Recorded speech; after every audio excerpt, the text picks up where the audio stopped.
Hey everybody, welcome back to Edition Link. We're glad to have you back. Today we are bringing you a very special deck profile video. If you were watching DLC Bologna, you probably noticed an Emerald Amethyst deck on a feature match piloted by Justice that was super interesting. Well, today we're going to talk about that. We've got Justice himself, we've done an interview with him, and then we're going to talk about the deck. I'm going to try my hand at piloting it itself, and we're going to see how it goes. If you haven't been here before, please consider liking and subscribing. And remember, here at Edition Link, we believe there's plenty of space at the table for everybody, and there's plenty of ink to go around. If you're using the official Disney Lorcana TCG app, there's a link in the description that you can click to import the deck directly into your app. So without further ado, I'm going to throw it over to the interview, and let's talk to Justice. All right, guys, as I mentioned, I have Justice here with me today via phone. Justice went to Bologna and premiered a brand new Emerald Amethyst deck called Brainiac. But without further ado, let me introduce Justice. He's a member of the Sapphire Steel community. That's how I first came across Justice and we've interacted. Justice, you want to tell us a little bit more about yourself and how this deck came to be? Yeah, hey there, Harley. Thanks for having me on. I'm a player from the UK who's got some TCG experience in other games sort of throughout my years. But one of the fun things about Disney Lorcana is like it's the first game I've played just as a regular adult with a normal job, and all the time I need to dedicate to something like this kind of seriously. So I've been trying to take a proper approach to figuring out how to become a good player in this game. And so that involves like dedicated testing, research time, meta study, and reports which I publish onto Twitter that people probably know me for. Yes, I think you're very known for those meta reports. They're very insightful. Yep, and then also now for this deck, Brainiac.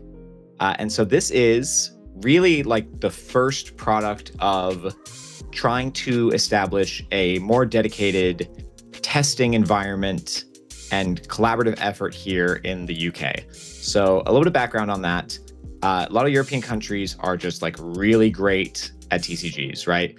France, Germany, Italy have great teams. They regularly put players into the sort of top level of competition in all kinds of games that they play. Mm-hmm. And the UK has a thriving TCG scene, but for some reason has sort of always failed to keep up with like the US and other European countries when it comes to converting like national level talent into global level talent. Mm-hmm. And so I thought that was something that that can't just be something inherent to our players. That probably has to be something about how we're organizing and working together to get our results at major events. And so in the lead up to Bologna, I started working to sort of scout players who I've met at events or that I have experience with to come together and build a testing group to try and tackle some of these problems collectively and bring our results internationally to elevate them. And one of our players, Atlantis, who also had a feature match game both at Bologna and also at CCCQ Cardiff the week before. Awesome. Was the first player from the team who sort of brought this deck forward. She sent me a message one day that was just like, hey, Amethyst Emerald Control, if you built it, what would it look like? And, I had some offhand suggestions for that. It didn't look anything like this. And she's just like, I saw someone playing some of these cards. Shift Cusco, Shift Clarabelle, Amethyst Chromicon. Looked really interesting. Mm-hmm. I think we should put it together. And so she drafted the first list of Brainiac, maybe like 3 or 4 weeks before Bologna. And it kind of sat on the back burner for a bit until we all went to Cardiff. Everyone sort of felt the struggle of trying to play the Blurple mirror into a room full of other Blurple players and the lack of agency you had there. Yeah. And we all walked away from the event feeling like we wanted to find some kind of edge, right? We wanted to be able to approach the DLCs with something that would give us better odds than just taking the deck that everyone is preparing for anyway. And the early testing that people have been doing for this deck was like really promising. It seemed to have like a fantastic Blurple matchup. And so it was just a question of, okay, if we can beat Blurple like a lot of the time, can we beat the other decks and what does that look like? Right. And so we got to work sort of grinding this deck through different matchups. And we had a sort of first build of the deck that was actually quite close to the build we ended up on. Had maybe like 4 cards different. We were playing like Louis in the first iteration. I don't know if we were playing the Donald. We certainly weren't playing Hey Hey at that point, or Monstro. Okay. But it had sort of the rough shell, right? We were doing this whole shifting on 4-cost line, right? Playing a lot of these shift targets, a lot of these songs, and the Bend to My Will, Under the Sea, Amethyst Chromacon kind of combination package to control the board. And we put the deck through its paces really in like the 5-day lead up to Bologna. We have a Discord where we get together and work on this. We were basically sat in calls all the time. People who were in person were like streaming games over webcam that we were testing. People would watch that, give them feedback. Sometimes they'd sort of break out in different channels, right? We sat there and went, okay, green-blue, right? What's the green matchup like? Somebody go split off with somebody else who's watching and go test that for a bit and come back to us. And over the course of a week, we went through like 9 revisions and ultimately ended up 59 of the 60 cards that I ended up playing at the event. Oh, wow. The only real change was that there was an Emerald Chromacon in the list until like the evening before. And what I kind of realized the more that I played was that the Chromacon was compensating for lack of experience on the deck and that we didn't actually need it. And so that became the third Bend to My Will, which was a card that we kind of always wanted to see and oftentimes see a second or third time. And so that, I think, was probably a great final change. Certainly in my stream game 1, the third Bend came up and my opponent talked about it after the match where he was like, I counted the first Bend, I was expecting the second one, and then thought that was probably it because nobody tends to run more than 2 of those cards. Right. And so the third Bend was definitely a bit of a difference maker. Well, it sounds like you definitely kind of put yourselves in the hyperbolic chamber and just really went to work for an entire week, and it proved dividends. Can you talk to me a little bit about some lines that you would take with this deck? Yeah, so it's really, I think the secret to this deck is a bit about knowing what you're planning to be doing and importantly, what your opponent is planning to be doing. So Blurple is really like the bread and butter. It's what we're trying to do to fight against in this deck. And so you got to ask yourself, really, like when you're on the draw, that's when things are difficult. What is Blurple going to be doing? They're going to ramp on 2, they're going to play one of their 4 costs, and then their big impact turn is their 4th turn where they play Elsa. And so for us on the draw, our game plan kind of needs to be about disrupting that when they sort of go for that gameplay pattern. So if we consider like a typical Blurple opening to be something like Basil 1 cost, ramp on 2, Genie, Elsa, there's a couple of things like to note about that. 1, it only is able to exert 1 of our characters. And 2, every one of those characters that they would have played has 2 attack or less. So that opens up a couple of counterlines to us. The most typical one of being either like a multiple Clarabelle shift target line or a turn 4 shift under the sea response into their playing Elsa. And so that first line might look something like, you pass turn 1, you play, usually Amethyst Chromacon is the best turn 2 play on the play or draw into Blurple in this deck. Okay. But that or like any other 2 cost. Turn 3 on the draw, Hey is phenomenal, gets you that extra ramp, gets you back to sort of 1 step behind the opponent. I love the Hey. It's such a great card. Yeah, really that was like one of our late stage additions to this deck that really helped make it feel more powerful. But after that, we get to lead into like a double Clarabelle setup turn, which would be something like Clarabelle 1 plus Clarabelle 3. And so if they've played Elsa, if we're on the play, us doing that on turn 4 guarantees that they can only respond with Elsa, exert one of those characters, and then we guarantee the Clarabelle shift next turn and can then sing on their board. If we shift the Clarabelle, she is 7 worth of singer on her own. If we have sort of one other character on the board, either our 2 cost or our 3 cost, which hasn't been exerted, right? We need to work to preserve them. We have Sing Together 8 to sing Under the Sea. So that is a great blowout turn for us where if they've committed all those low power characters, we can just shift into it and do that. The alternative on the draw, when we are not able to set up the double Clarabelle line before they play their Elsa, because we're open to the shift Elsa exerting 2 characters and taking them both out, we can instead look to do something similar with the shift Gothel or shift Kuzco line on our 4th turn, right? So you would go play their Rafiki on 1, turn 2, play Kuzco or Gothel. The ideal turn 3 line, actually, in this case, tends to be a second Kuzco or Gothel to ensure that they can't both be removed. And then on your 4th turn, you shift into one of them. If it's the Kuzco, you only need one other character on board, like the Rafiki, and you have sync together 8. On top of the enter the battlefield effects of both Gothel and Kuzco, removing one of the characters they've already established. They'll usually pick one of the weaker ones, the Basil or the Tipo if they've got it, but we still get a huge momentum swing when we shift out on that turn and either like under the sea them or hit them with something else. If they took something slower, like play a 1-cost character, play Sail, play Elephant, shifting the Kuzco or Gothel and bouncing that card back to their hand is almost instantly game ending, because at that point we have like a bulky singing target on board that's already questing for 2 that they can't really reasonably respond with. And then my favorite line in that scenario is when they go, like, you sing away their thing, or you just quest for 2 on that turn, and they go, okay, I'm going to Into the Unknown this, and they ramp you twice. And that's where the secret kind of comes out, that this deck is a ramp deck. We just don't play our own ramp cards. We let the Blurple players do it for us. I love it. So you shift the Kuzco or Gothel on 4, you quest it immediately, you let them sing Into the Unknown on it, or just play it into an empty board. Maybe they ramp again, maybe they play Visions. And then you have 6 ink, you ink to 7, and you play Bend. And the game is over. Wow. I love it.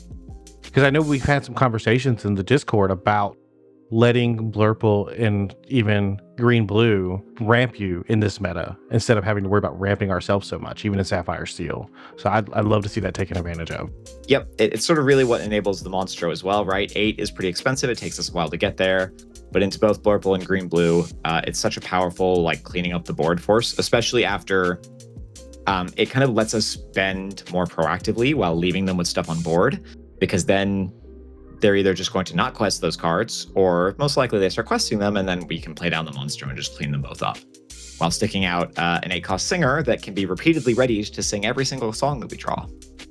That's impressive. Talk to me a little bit about this song package. I'm not used to seeing Stop Chaos in its tracks in decks currently. Yeah, so one of the things we really liked about this list was the fact that it plays very few uninkables. So the build that we played for the event has 8 in it. And that's 3 Bend, 3 Under the Sea, and 2 Mother's Best. And the bounce effects in this deck are excellent. You would probably play like more copies of Your Welcome if we had something like if we could exceed the 4-card limit. But outside of that, when we can't Under the Sea, instead you can just kind of bounce things. The Gothel bounces, the Kuzco bounces, the little Gothel bounces as well. It's very useful for that because you get to pick. And then we just play like other songs that do something similar. And so the Mother Knows Best is great both for being very cheap, singable by our 3 costs, and letting us pick sort of like any target. It's often one of our best responses into like a Green Blues Shift Clarabelle is just maybe hard cast a Mother Knows Best on it and put it back in their hand. But the alternative in a lot of cases is if we went for the sort of shift on 4 line and we have Singer 8 available, Stopped Chaos lets us do some like really funny things. So if we have shifted Kuzco or Gothel, our opponent has already had to pick one of their characters and either bounce it back to their hand or bottom deck it. And then if you sing together Chaos in that position, you get to bounce 2 more characters. So if we're on the play and our opponent has gone 1 cost, 2 cost, 3 cost, if there's something like Purple Steel, all of the characters they played, probably aside from maybe Lawrence, are vulnerable to being picked by Stopped Chaos and its tracks there. And so you just bounce their entire board to the hand. That's pretty good. And by that point, right, they've probably got, they might have 6, 7, or 8 cards in their hand, depending on how things have gone. And we just get to shift Clarabelle next turn and maybe sing You're Welcome with our other shifted character, draw like 7 or 8 cards because of how aggressively we've played our hand with like 2 different shift lines and 2 different songs we've sung. And by that point, you have the board, you have like massively bulky characters on it, and you're about to draw just an absurd number of cards that either let us flood the board with more potential shift targets or find a whole bunch of songs to just keep bouncing their characters back to hand until we find that bend. One of the things I saw into some of our Purple Steel testing is like on their 6 ink turn, right? Neither one of us is really ramped. You just bounce other cards back to the hand. They might play like double Cobra, go up to like 13 lore. It's kind of scary, but you just respond with that bend. And then you have all the time in the world to sort of banish those 2 Cobras and quest out. And if you've got enough cards in hand, enough characters on board to sort of race them before they're likely to draw enough burn, it's pretty easy to win from that position. It seems like it. I really like that you have multiple sources of card draw here. Obviously, there's the Clarabelle. You've got the Donald Duck Perfect Gentleman, Amethyst Chromacon, and I guess in a pinch, you also have your Welcome, which we've seen some players utilize on their own characters. So it doesn't feel like you're lacking for card draw, even though you don't have a lot of like the traditional card draw pieces in Amethyst that a lot of people want to run every single time. Yep. The fun thing about this list is that Bend really allows us to break asymmetry on a card like Chromacon, right? The problem with Chromacon is that it gives both players a draw, and for a lot of decks, you can't punish that effectively, and so nobody else can really afford to run this, even though it's arguably the most broken draw card in the game, right? This card says, pay 2, draw a card every turn for the rest of the game. And so by utilizing this sort of combined package of bouncing our opponent's characters either back to the hand or back into their deck, and Bend to My Will, we're basically just saying like, yeah, we're going to give you all the cards in the world, but as soon as I shift to Clarabelle, I'm going to benefit from that twice because I've sort of flooded my hand out and sang away my songs, and now I'm going to draw for all the cards that you're still holding. And then you follow up by getting rid of all of those cards. And so it's kind of like the play pattern of red-blue items, but with more of the game feel of something like Lemon Lime Discard or Bucky Discard. There's a limited amount of fun to be had at most tables, and if you're playing this deck, you're kind of trying to monopolize all of it. I did enjoy some Lemon Lime Discard, pre-rotation, so I'm excited to give this thing a try. Yeah, I think it's close to that sort of game feel. You have to be methodical and willing to be patient to sort of make this list do what it's supposed to do. You have to find time to let the opponent play and to let them make sort of not that aggressive plays so that you can then swoop in and punish them on a following turn, right? Taking a turn off to sort of set up a singer, or maybe like set up 2 or 3 shift targets, let your opponent Hades the one you've already played, and then respond by like singing an MKB and putting it back and bending them, is the kind of 2 or 3 turn process that you go through in this deck to make it feel like your opponent still has some choices left in what's going on, but really you are dictating to them what they can do. I really like decks that have these like alternate branching decision paths. It's one of the main reasons I got into Sapphire Steel, and this deck just kind of screams to me that it's got a ton of that, and so I feel like it definitely gives you agency over your own play, and you don't feel like you potentially have as many non-games. Yeah, it's both maybe the best and hardest part of the list. I basically said that I had 0 non-games over the whole weekend, and I think that that's true, but having so many branching paths can often make deciding what to do somewhat complicated. You end up often in scenarios where you might have like mismatched sets of shift lines in your hand, and you often have to decide to ink one of those just because you have to ink something. You only have so many cards early game, right? And you have to sort of split your decisions. And it can be tricky to find the correct choice in every scenario.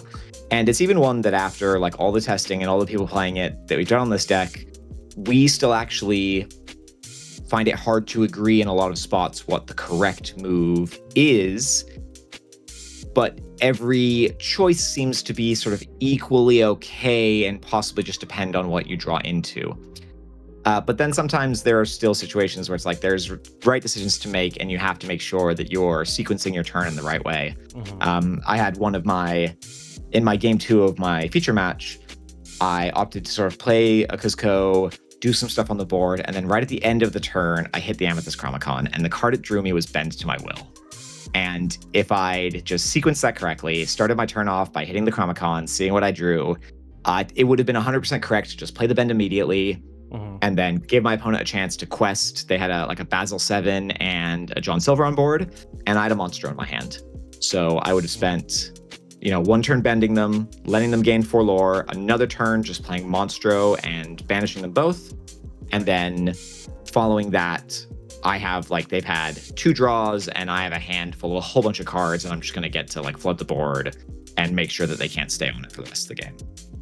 Sequencing is definitely one of those tough things to learn. I think that as we play decks more and more, and I find even playing decks that I'm trying to win against, helps me learn their sequencing. We've all, I think, been punished by sequencing at some point, and it's just where we have that kind of high skill ceiling with these different decks, and that's how I like to play. And it's very interesting to as time goes on and as you're practicing it better, how you can get better at picking out those sequencing lines. And it still happens, even when we've been playing forever, like you said, even with all the testing, you still kind of have that sequencing error there. But as long as you learn from it is what is really important. And that's it. And that's, kind of one of the reasons the deck is called Brainiac, because you really do start to feel like your mind is expanding when you get those reps in and you start seeing the plays and you start to, reliably outmaneuver your opponents.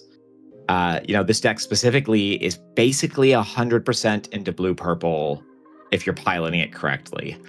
And wow. I dropped, I only lost 2 games to Blurple this weekend, one of which involved me decking myself out because I inked too many of my characters and didn't keep enough of them in hand to quest 20 before I ran out of cards to draw.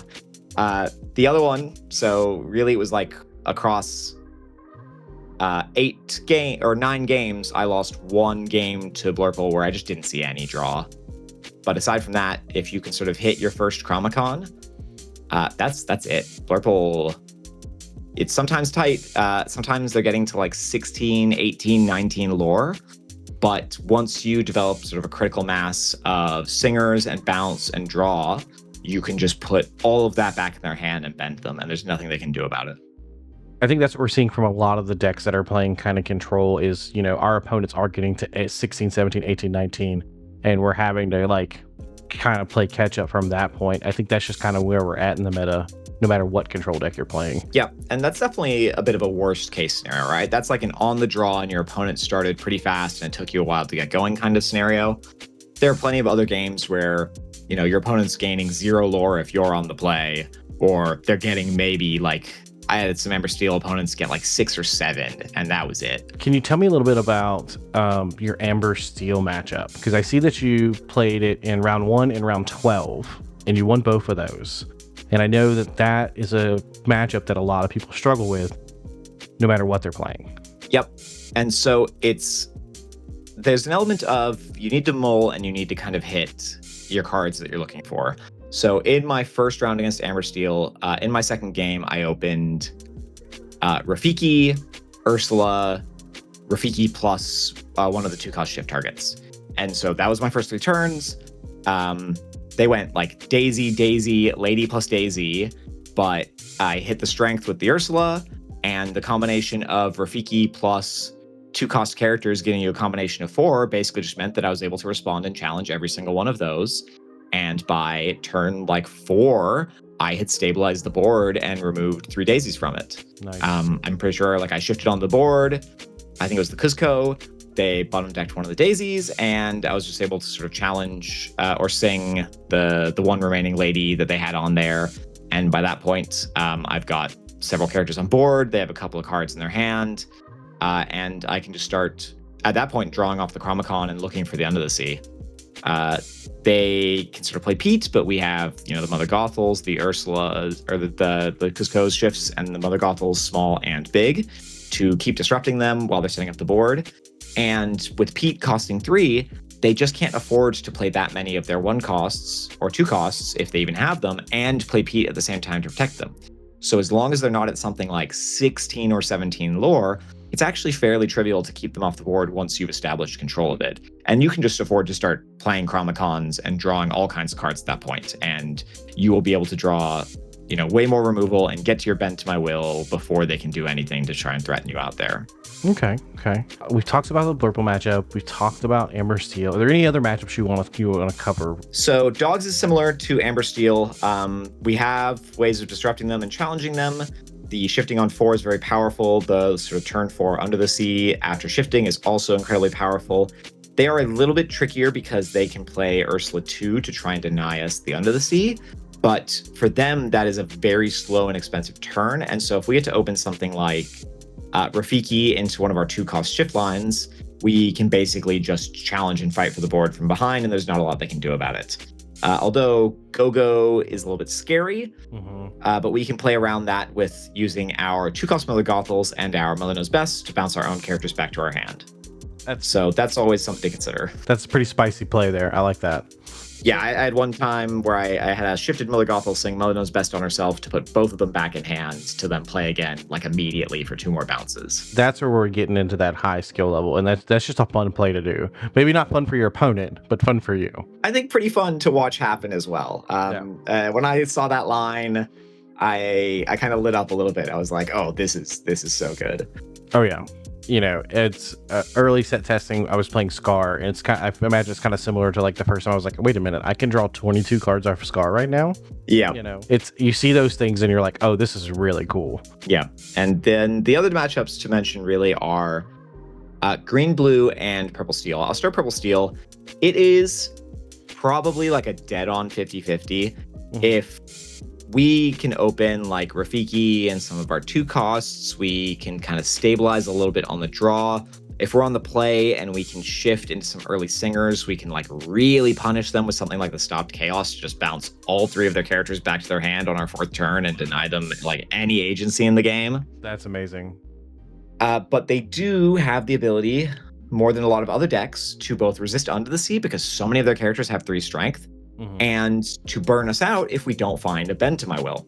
So they kind of have a fair standing in that one, especially if they're on the play. If they just like keep playing all their characters, ink all their cards, and can sort of balance our need to draw cards with giving them cards at the same time. So that's a slightly trickier one. That can be hard depending on how both players' hands go. Okay. Green-blue is an odd one. Some people say it seems fine into green-blue. Other people say it seems bad into green-blue. I'm kind of in the latter camp on that, and it's kind of because we have the very similar package in a lot of the green cards that we're playing. We're looking to do the same things, but they get to ramp and do them first. This is sometimes not really a problem, right? We can play a hey, catch back up if we're on the play and we start play that on turn 4, or if we're on the draw, we can sort of play that on curve and stay 1 behind. But that 1 ahead when you are playing so much of the same color package is like a really big deal. And they can also threaten us with like a turn 3 Under the Sea, depending on how they open.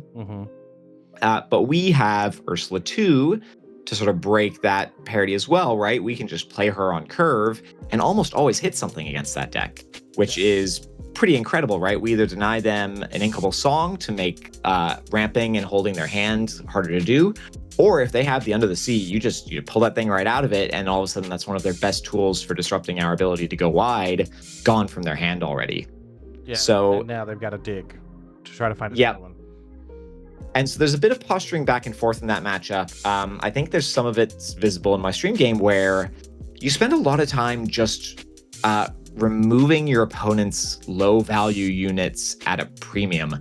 I sang an Under the Sea on a single TPO in one of the games, and Specty was not really sure what was going on there, but a lot of chat figured it out.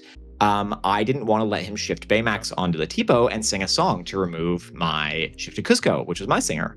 100%. And so you do a lot of that jockeying for board state, and I don't currently know how we break serve on that one, and how do we find a way to do that reliably on the draw. I think that's sort of the challenge that I'll be looking at if I'm going to keep playing this deck at other events in this format. But I think it's probably possible. There's something there. I think that we're going to see this deck a lot here soon. I imagine a lot of people are going to try it out for set champs. It is a new deck. It is something fresh into the meta, especially with a 100% matchup rate into Blurple, as you're saying. Do you have any tips for these new players? Just maybe some general tips, just picking this deck up for the first time. Obviously, probably let's get reps in, but do you have any specific tips for them? Big thing with Blurple, the first lesson we learned that like really made that matchup start to trend towards 100%, play your Chromacon early, draw every single turn for the rest of the game. Often even after you bend them. If you bend them and you have like a singer on board and maybe just 1 or 2 cards and they now have 0, just start drawing with the Chromacon again and rely on the fact that they still can't respond very quickly with 1 or 2 cards, and that you will develop a lot faster than they will, and you'll ultimately come out on top. So don't be afraid to just draw every single card in your deck against Blurple, and to let them do the same. You'll just find another bend and deal with them that way. I like it. I know that you put a ton of testing in, and like you said, you were 59 cards right before the event of where we're at now. Are there any possible tech cards somebody can consider if they didn't have some of these cards, or if they were just trying to tech for their local meta? Maybe it runs a little more aggro. Any suggestions on possible tech cards? So I think you can be fairly flexible with a couple of the slots. Monstro is obviously there specifically for Blurple and Green-Blue. So if you wanted to cut that for something like a fourth Rafiki and a fourth Clarabelle 1 to lower your curve into the aggro decks, or like a Rafiki and an Ursula 2, I think that's completely acceptable into the right rooms. Same with Hey Hey. We were initially on Louis. We kind of hated Louis into the Sapphire decks, but he's obviously really good into the Steel decks, just slowing them down for a turn and forcing them to engage with it. So that's another card you can consider, particularly if you come up into rooms that have like Amber, Steel, or Dogs players. Okay. So Justice, do you got anybody you want to shout out and tell us where people can find you? Yes. So this deck would not have been possible without everyone who came together to test it. Atlantis gets the first shout out always for being the person to sort of suggest the deck and bring us the first draft. It was almost perfect. It just took us 5 days of running around in circles to sort of come back to that and realize it. But also to Reese and Will of sort of Team Imperial, Jordan and Oaken of the Outlaws, Jeremy, who stayed with me throughout the week at the lead up to the event and tested the whole time, and Bun, my sort of primary test partner and best friend, along with a couple other people who were in the server. Alphos, David, helped us do all this testing and all this play. Really, it was like a huge team effort, and 3 out of 4 of us, 4 of us played it to the event. 3 out of 4 made day 2, and it's just a huge show of success for that whole process, and I'm thankful to everyone who contributed to it. As for me, I'm on Twitter, Lorcana Justice. That's the best place to find me. I do YouTube videos sometimes, but not really as like a primary thing. And I'm also going to be publishing a guide, just a free one for people to read, for how to play this deck, recap a lot of the things we talked about here, some more detailed note lines onto the various matchup and things that I'm thinking about. So go check that out. Give it a read. Hopefully it'll answer any questions you have. Awesome. We'll definitely put a link to that description to that guide. But I do want to thank you, Justice, for coming here on Edition Link today and sharing some insights into this incredible list you guys all crafted together. I haven't met you yet in person. I know I get to at DLC Milwaukee, so I'm super excited to do that. I've got a giant Tinkerbell playmat just begging for your signature. We're now going to transition over to some gameplay, and I'm going to pilot this list. All right, guys, we're here. I'm going to try to play Brainiac. I am no Justice, but I will try to do my best to show the deck off. I think you'll do the deck justice. Sorry, I couldn't resist. This guy. Sorry, Justice. This guy. No, but thank you so much for Justice for doing the interview with us. Yeah. It's been a lot of fun. I'm going to cut your deck. Yeah, and then I'll cut your deck. I was like, do you want to cut your own deck? It's okay. We'll roll for first. 11. 11 seems good. 11. Wow. Okay. I got to go play Warhammer with that kind of roll. All right. 6. Wow. Okay. Sure. He got the loaded dice on that side. Yeah. We're gonna take note of these 2 dice specifically. No. All right. Good luck, sir. Good luck. Let's see. Yep, that's 1, 2, 3. There we go. So we're going to showcase some of this gameplay. So we're going to, I think we're going to toss that.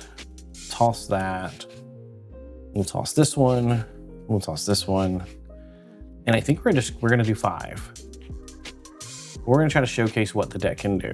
1, 2, 3, 4. Oh, wow, I just can't count. That was the correct amount I put out earlier. I'm sitting here with 6 cards. 7. All right, hold on. There's number 7. I got really excited that we were going to be on the play, and it just did not happen. That's fair. So I'm going to put back, 2 cards. Okay. All right. Sorry about that. That's ready for you whenever. Okay. I don't know if that's good or bad for me. What, the reaction I just made? Yeah. It's just an interesting reaction. It's a card I just got in my hand. That's fair. All right, here's that. Do some cuts. All right, and on you, my friend. All right, I'm gonna ink Hypnotic Strength, and I'm going to play a Royal Guard. I'll pass. All right. I'll draw. We're gonna ink a Donald Duck, and we'll pass. Oh, ready, draw. All right, I'm going to ink another Hypnotic Strength. I'm going to play Tipo. There he is. Mystery Ink this card, and Quest for 1. All right. Going to 1. I'll pass. I'll draw. That's interesting. We're getting a lot of like onesies, twosies, threesies. We're gonna ink another Donald. Okay. We're gonna play down an Amethyst Chromicon. Ooh. All right. We're gonna draw a card. Okay, I would like to draw with you. Yeah, Cool. go. Yeah. If I have a choice, I'd say no. But go ahead. That's fair. All right, so we'll ready and draw. Remembering there's a challenger trigger here. I will... For all my characters on board. Yeah, honestly, I might actually take an interesting move here. I'm going to sail the Azurite Sea. Okay. Draw another card, and now I can ink twice. I'm going to ink a Basil. Okay. And I'm going to ink an Elephant as my ink for sail. Okay. And then I will quest for 2. All right. And say go. All right. So we're gonna draw for turn. Wow, that's crazy. We've seen all 4 of those already. That's crazy. We'll Chromicon. I'll draw with you. We're gonna ink a Donald. We will play a Hey, and you have more ink than I do. You have more ink, or you have less ink. I have more ink than you. And I will pass. All right. Draw. Challenger trigger there. Let's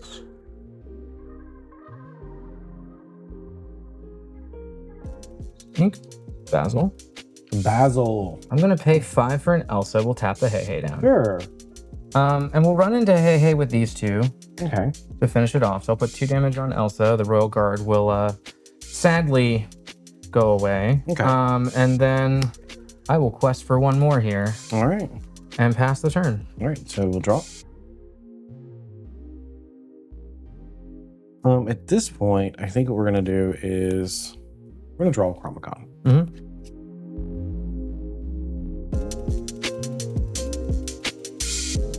I will pay 2 for Cusco.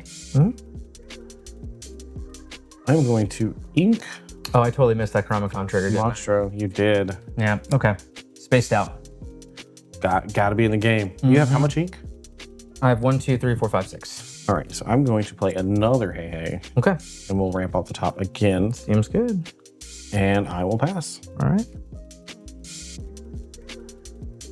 So ready here and draw. So we will...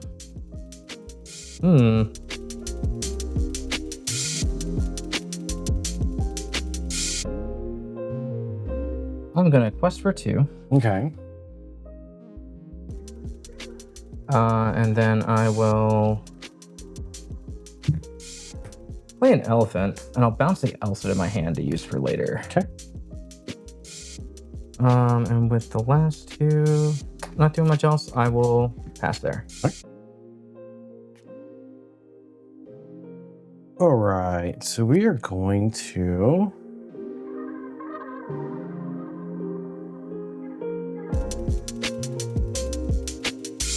We're gonna draw with Chromicon. I'm going to remember that this time and pay attention to that. Okay. We are going to shift Cusco. Yep. We will send Madam M to the bottom of your deck, and then you may draw a card. Okay.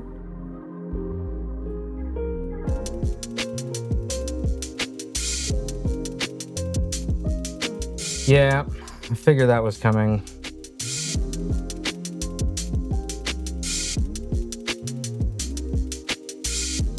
We're gonna ink a Donald. Pay 1 for a Clarabelle. And I will quest with the Hey for 2. Yeah, seems good. And I'll pass. All right, I'm gonna ink this Tipo. We're gonna go ahead and Hades the Cusco. Okay. And then I'll just quest for one with Tipo. Seems pretty good. And I'll pass. All right. We'll draw for turn. Mm-hmm. I have 9 ink. Let's see. How many cards do you have in hand? 5. You have 5. Mm-hmm. Okay. I think what we're gonna do is we're gonna hard cast You're Welcome on Hades. Okay. So that goes and gets shuffled in. Mm-hmm. And I'm forced to draw 2 cards here. Although I like cards, so I'll take them. Mm-hmm.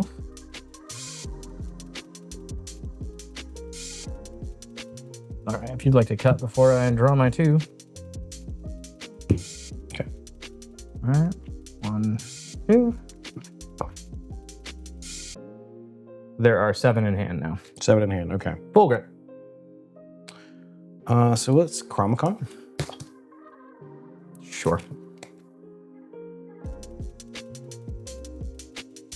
We're gonna ink Mother Gothel.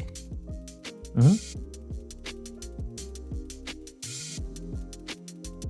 We'll shift Clarabelle. Mm-hmm. We'll pay 1 for Rafiki. Yep. I'll take 2 here. Mhm. Pass. All right, so I have 8 in hand. You have 8 in hand. I have 3, so I'll draw 5. Mm-hmm. Now I'm seeing how this deck works. So yeah, it's really cool. All right. All right, on me. Yep, on you.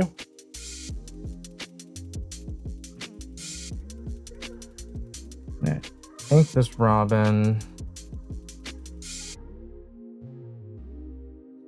Yeah, I think what we have to do here. So we're replaying the Elsa for Okay. 5. Who would you like to? I'm gonna exert the Clarabelle. Okay. And we're gonna hard cast into the unknown. Okay.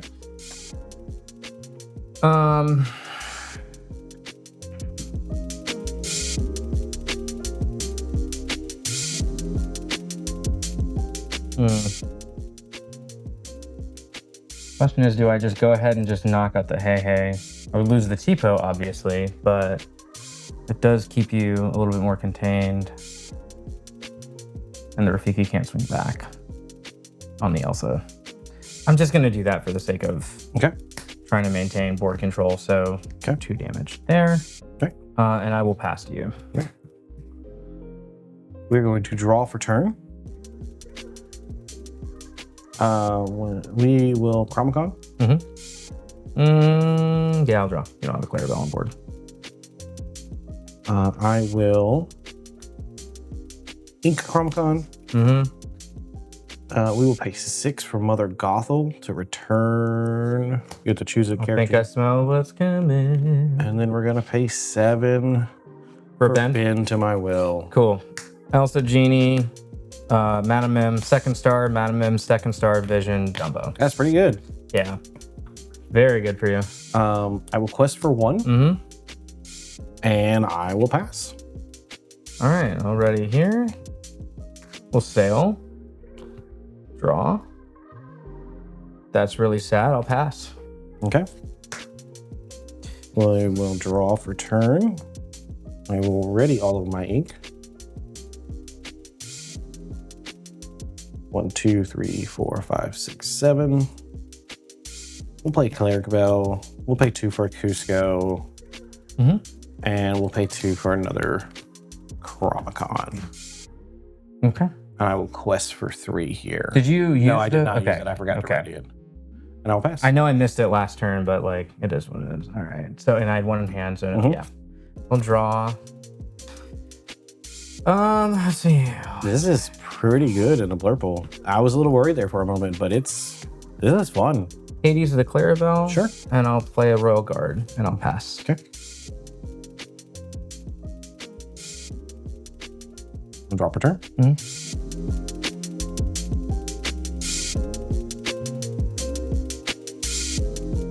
I'm going to Chromophone. I'll draw. I will Chromophone again. Yep. I'll draw.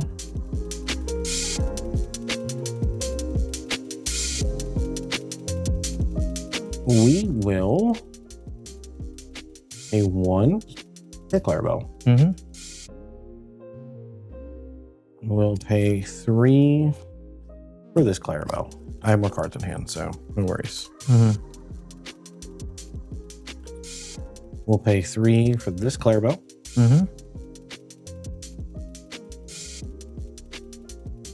And then we will... A lot of Clarabelles you got there. It is a lot of Clarabelles.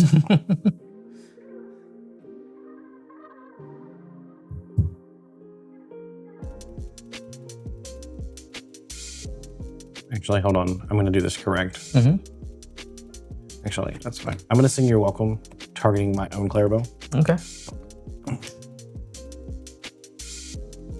These are new sleeves, so they're very slick and slippery. Yeah, that's fair.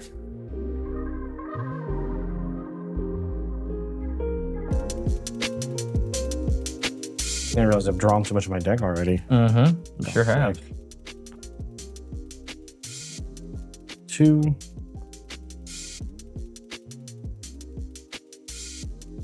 We'll pay 1 for another Rafiki. Mm-hmm. We are going to pay 3 to Mother Knows Best Your Royal Guard. Okay, so it goes to hand. Yep. And then I will quest for 2 with Rafiki and Cusco, and I'll pass. Okay.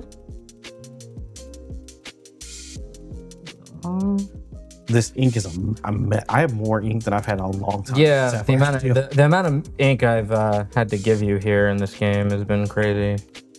Well, like Justice said, that's part of the strategy, right? Let your opponent ramp you because you're presenting threats. Gonna pay 4 for Scrooge McDuck. Okay.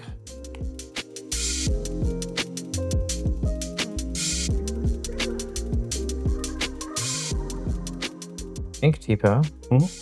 Play Royal Guard. Okay. Speaking of giving you ink, I'm going to Into the Unknown Mother Gothel. Okay.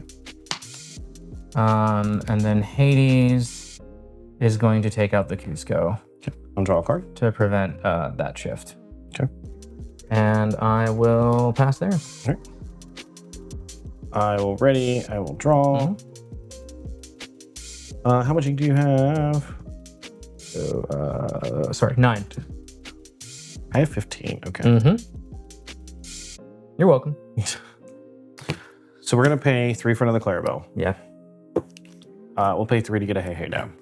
Okay. We will pay 4 to You're Welcome, You're Scrooge. All right. Let's shuffle this. I'm drawing a lot of my deck too, and discarding it.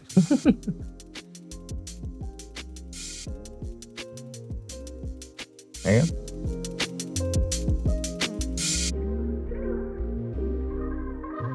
All right, it's drawing 1, 2. Okay. While we're doing that, I'm going to double Chromacon. I will choose the trigger on both of those. Okay. I will pay 2 for Ursula. Let's see what you got. No songs. Royal. Here, I'll just lay it out. Yeah, Basil, Royal Guard, Hypnotic Strength. Cool. I will pay 1 for another Clarabelle. The hold on, I need to do 5. So Rafiki and Clarabelle will take out Hades. I will then quest for 3. 1, 2, 3, and I will pass. All right. Ready and draw. I have not had 15 ink since pre-rotation Sapphire Steel. This is crazy. I love it.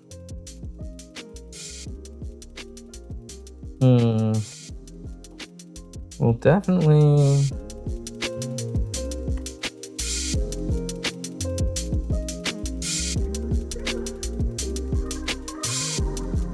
We'll start by playing Robin.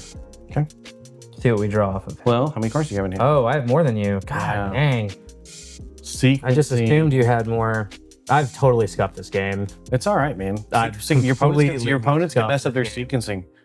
That was a nasty bend to my wheel I got, though. Oh. All right. Well, what we're going to do is we'll recover a little bit here. I'm going to ink Hypnotic Strength return. I'm going to pay 4 for a Genie, so I will draw a card. Okay. This gets the Royal Guard to Challenger 2. Yep.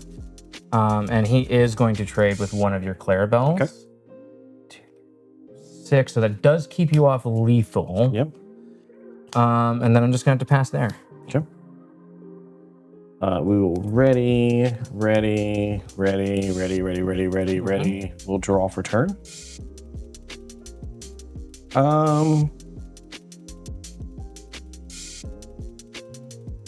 Ooh, actually, we're gonna double Chromacon. We'll start there. I'll draw with you.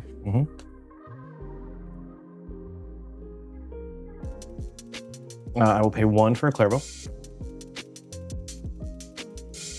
And oh my god, my discard pile. I will pay 2 for Ursula. Let's see what you got. All right, so still no songs. So there's a Royal Guard, Basil, Belle, Dumbo, and Develop Your Brain. Okay. Yep. I will, just because I have the ink to do it. 1, 2, 3, 4, 5, 6, 7, 8. They've been sitting in my hand the whole time. We're gonna undo the C to get rid of the Genie. Okay. You want the Genie on bottom? Yeah, just the one, just the one Genie on the bottom. one Genie on bottom. Gotcha. I will quest with Clarabelle, Rafiki, Hey, Clarabelle, And the Ursula. for 1, 2, 3, 4, 5, 6. Yes, going to 19. And I think that's just good game. This deck is crazy. It's really good. It's definitely like, it's got a lot of good counterplay into Blurple. And like, I missed the Chromacon trigger because I was thinking about the Chromacon. I gotcha. the misplay I made. And then, yeah. So get me in the comments, whatever. No, it's fine. But the deck realistically does have play. Do you feel like those misplays would have changed the outcome? I don't honestly know. Like, I think you probably would have still eventually gotten me with a good bend. Because like I definitely, like the other route I could have gone earlier was just kind of playing into the Dumbo line before it got discarded. And I would have been like drawing into stuff and I still would have lost it anyway. So I'm not like, I don't know if I would 100% of change the outcome, but I definitely made some mistakes. It's all right, brother. People make mistakes. And that's what happens. All of your opponents are not going to be super high level players. And even everybody makes mistakes. And the thing is we learn from them. Yeah. That is the most important thing. If you make a mistake and it costs you a game, yes, it sucks. But that's how we grow as players. If we can take that instead of being angry and upset and like look at it objectively and go, okay, this is where I misplayed. Yeah. I'm not gonna lie to you, there were a couple points in that game where like I really wanted to play bend, but I miscounted my ink early on and I was like, oh, I shifted this instead of doing this. So I was kind of gambling there with like filling your hand up. Yeah. I had to bend. And I think like, so like obviously too, like the Robin Hood misplay, right? Like it's a reminder, like ask how many cards ask your opponent how many cards they have in hand. Don't just go like, oh yeah, well they just played a bunch of stuff and drew off a Clarabelle. Like in my head, I was like, yeah, he's got more cards than me because he's had more ink, he had more, you know. Well, see, and then on the counterplay to that on my end, when I first saw the Robin, I intentionally played down, like I did the under to see to drop my card count down. So you would have to do more to get down to that level. Yeah. So that was kind of the plan. Yeah. But anyway. It's a good deck. It's a really good deck. So this has been awesome. Brainiac is showing, I feel like my mind is expanded, but we're going to be right back and we are going to run it against another deck. We'll see you in just a second. All right, guys, we are back. We have changed our decks out. So we're gonna see if I continue Brainiacing and let my brain expand. I think you can do it. I believe in you. We'll see. This deck is a lot of fun so far. I'm really enjoying it. It's a really cool deck. Like just from the last game, just seeing it, I was like, I'm having to go like, let me shuffle so you can cut, yeah. But like I was sitting there having to be like, what is this deck doing? Like, you know, for those of you at home, I'm playing very blind into this, so. It's the way we like it. We like to keep Matt blind. Yeah. That's why he has glasses. Exactly. I'm kidding. Yeah, I need them to see. Oh goodness, here. I said one shuffle, he did 5. You know, 5 shuffles, one shuffle. I rolled potato, 6. potato. This guy, I can't win a single die roll today. Jeff, you need to take me to a casino tonight. That's what. No, man. Like, we can put you on like the most high roll deck ever. You just winning all the die rolls. Well, that was, to be fair, that was not my experience with CCS, so it's coming out now. Yeah, well, hopefully I'm losing all my bad luck now. Yeah, there you go. Instead of in Milwaukee. I think we're working out the kinks for sure. All right, so I'm going to put back Let's see. I think we're gonna go 6. I'm just gonna put 3 back. All right. 2, 3. Interesting. Okay. Okay, deck. Ski. Boom. No, we can't do that. We don't want to get a copyright strike. All right. All right. That is ready for you to cut. And I'm ready for you to play. Am I ready for me to play? That's the other question. All right, here we go. I'm going to ink a penny and play a daisy. Okay. And I'll pass the turn. Undraw. We are going to ink a Chromicon and we'll play a Clarabelle. Say go. Ready and draw. We will.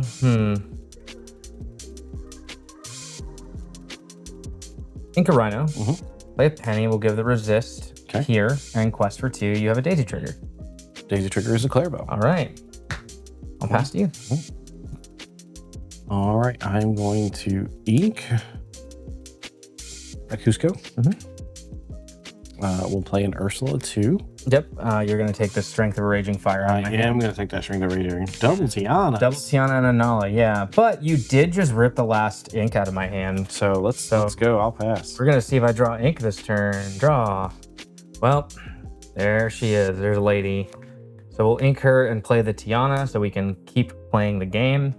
And I'll quest for 4. You have a daisy trigger. All right. Oh, sorry. It was Mother Gothel. Okay. Yep. No, thank you for your honesty, sir. Yep. And I'll pass there. Yeah. We'll draw. All right. We are going to actually ink this Clarabelle. We will send both of these into Penny. Yeah, that makes sense. So just 1 damage back on each. Yep. And then we will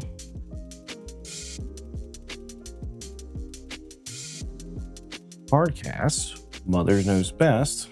Okay. So it puts Tiana back in my hand. Back in your hand. And I'll pass. All right. Ready and draw. I'm going to ink this Pluto and replay the Tiana. Okay. Quest for 2. You get a trigger. Daisy trigger. That's it. All right. Draw. That's pretty good. We're gonna ink this Clarabelle. We're gonna play down a Rafuki. We will Mother Knows Best the Tiana again. Oh my goodness. We'll put 1 damage on the Daisy. Sure.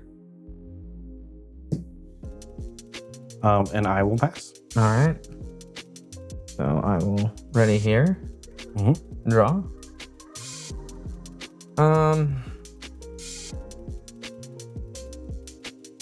We're gonna ink the Mulan. We're really having a scrap here. Replay the Tiana. Play the Nala that you saw from earlier.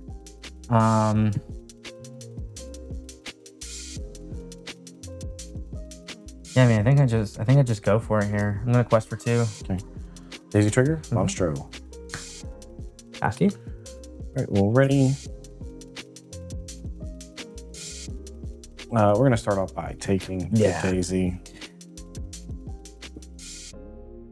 That makes perfect sense.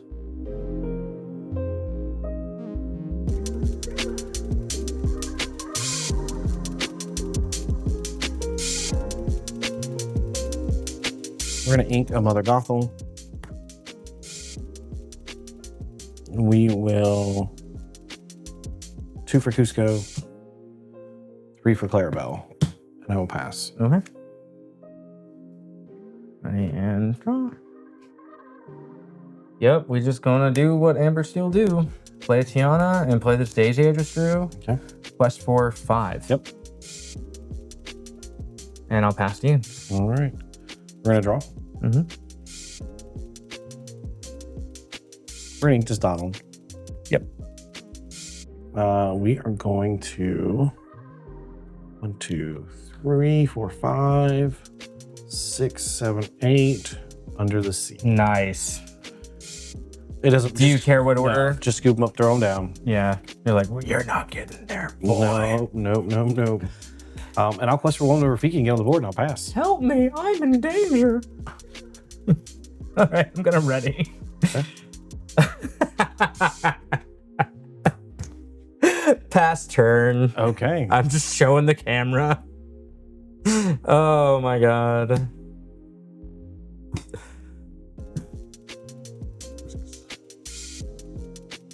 We will hold here. We will quest for 1, 2, 3, 4, 5. Yeah, Go that to seems 6. Go ahead. All right, I'm gonna draw. Mm-hmm. We're going to play Mulan, draw and discard a card. Okay. I'm gonna. Oh, actually, is this like worth keeping now? It might be. Not really.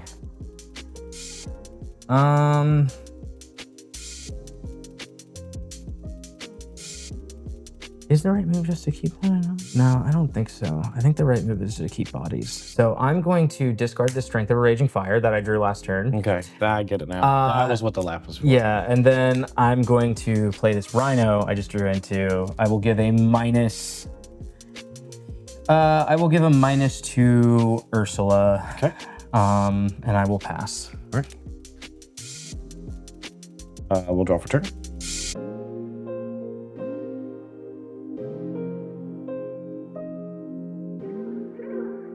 We're gonna play this Clairbow.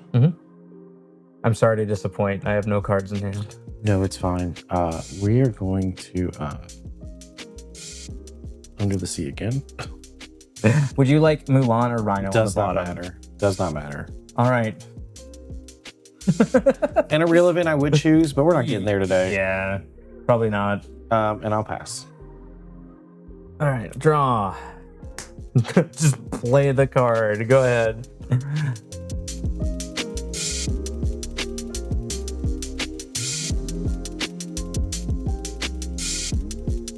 We're gonna ink this Donald. We're gonna pay 4 for You're Welcome. All right, so I'm gonna shuffle that in and draw 2. I might get to those cards you put to the bottom now, sir. Well, they're not on the bottom anymore. They're not. No, they're shuffled in, and they're shuffled good because I like to shuffle a bunch. I'm gonna call slow play. You keep shuffling. That much. That was 3. I'm gonna put it down right there. I'm kidding. All right. I'm gonna do my forced draw of 2, and okay. Anything else, sir? I'm gonna quest. Oh, okay. Yeah, that would be smart to do. 3, 4, 5, 6. Man. Go to 13, and I'll pass. Okay. Ready? Draw. Well, this is not terrible. I don't think it's going to get me there, but we're gonna go for it here. So I'm gonna play a Pete. I'm gonna play a Nala. Okay. So no Under the Sea for you next turn. We'll learn from last time we played. Yeah, that was on me. No, I mean it was on both of us. Sometimes it's really easy to see a line and get excited. Yeah. Like we kind of said in the last game. But yeah, Pete and Nala, and that's it. Okay. It's on you. We will draw. I'm gonna pay 6 for Mother Gothel. I get to choose, huh? You get to choose. I'm gonna choose the Pete. That's fine. I will then quest for 1, 2, 3, 4, 5, 6. Go to 19. Yeah, man. And I will pass. Gnarly. All right, I'm gonna ready and draw.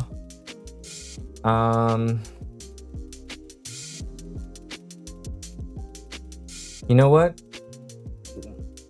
We're gonna ink the Pete. Just to have a little fun on the way out. We're gonna play the Daisy Duck. We're gonna hardcast Strength or Raging Fire. I will play this card this game. Okay. We're gonna put 2 on the Cusco so you can draw a card because that's funny. And then I'll quest for 3 to 18 and pass to you. Okay. I will ready everything.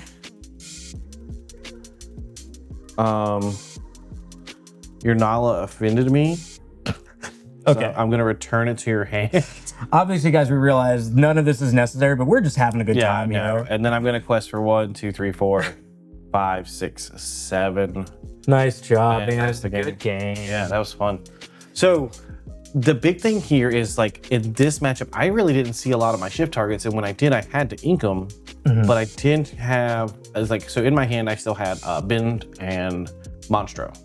Oh yeah. So I was holding the You're Welcome because I was hoping to draw into a character that could sing it, Right. so that I could sing it and then hard cast the You're Welcome. Or hardcast the beat or the bend. The Bend. The bend. But it didn't happen that way. But I was able to get the Under the Sea off with the Sing Together. Yeah, the first Under the Sea was brutal, and then hitting the second one really worked well. Maybe the right call would have been to wait a turn for the second Under the Sea, but I'm not sure. With the Rhino, there's always the possibility of the Shift Rhino, but it worked out. I don't know. I was at 18 at the end, so Yeah. I think it was the right call.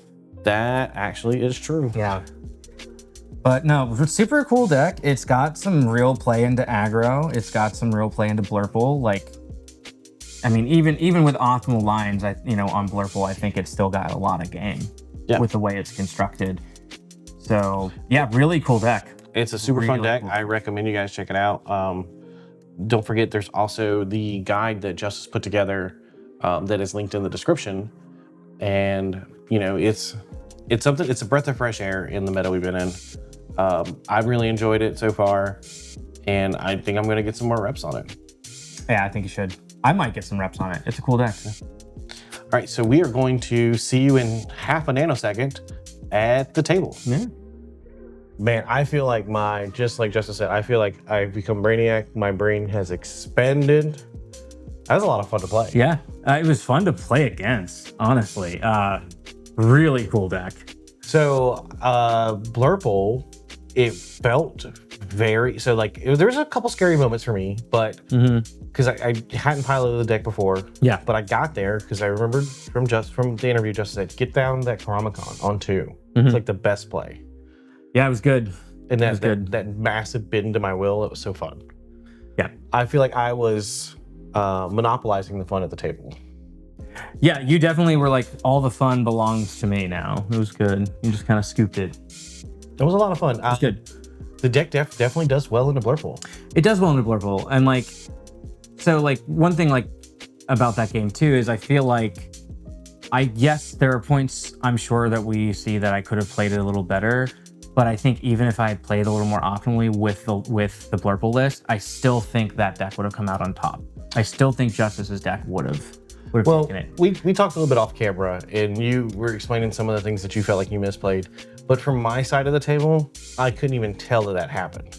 Yeah, Because I don't know what you have. well, the one spot where I was a little weird, or thinking was like I maybe messed up or whatnot. I kind of extended with a bunch of little bodies when you didn't have characters in play early, and I didn't kind of gravitate toward the draw engine with Dumbo and Elsa. And I might have misplayed the elephant again. I don't know, but then again, you were kind of blind in the deck. You didn't know what I was doing. That is true. And you win the game by getting lore, and you do that by playing bodies. Right. So, and I had nothing on board. So, like, I feel like that was an absolutely fair thing to do. Yeah, and like to be fair too, this is a credit to the deck, to the Brainiac deck, is that I was sitting there like, wait, what is this deck doing? Like, maybe I don't play this line this way. Maybe I have to do something else to counter this. And that was something that Justice said to attribute. He felt like somewhat contributed to his success over at Bologna was not everybody knew what he was doing when he sat down. And it took a while for people to figure it out. Yeah, but once I saw what was going on, I was like, oh, that's good. That's really good. And then, so that was a fun game. And then we did Amber Steel Aggro. Yeah. And honestly, I didn't like see any of my shift targets. I didn't, do the things that like we talked about, like we play this, we play shift, but I was able to scrap by playing a bunch of little bodies to be able to sing Under the Sea and kind of make sure I held onto my removal and use it appropriately. Like, in the moment, Mother's Nose besting that Tiana twice in a row, I was like, I don't know if this is going to pay off, but it absolutely did. It worked. I think it worked. And like, honestly, man, I was at 18 at the end of that game. I think had you waited to do that and tried to get more value, it may have swung a little differently. Same thing with the second Under the Sea. Right. Yeah. Those were brutal.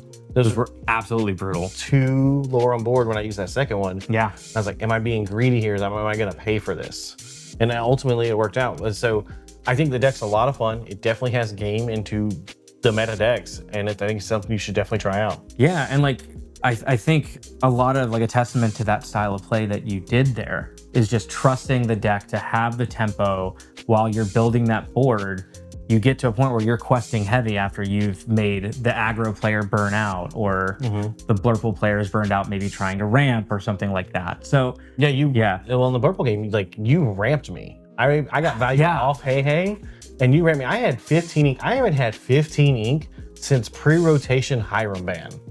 I'm not gonna lie, like some of it too, I was sitting there going, am I screwing up here? Because like this is like I have to remove things, but the only way I can remove things really in Blurple is with like either Elsa's or by giving you ink to get rid of something.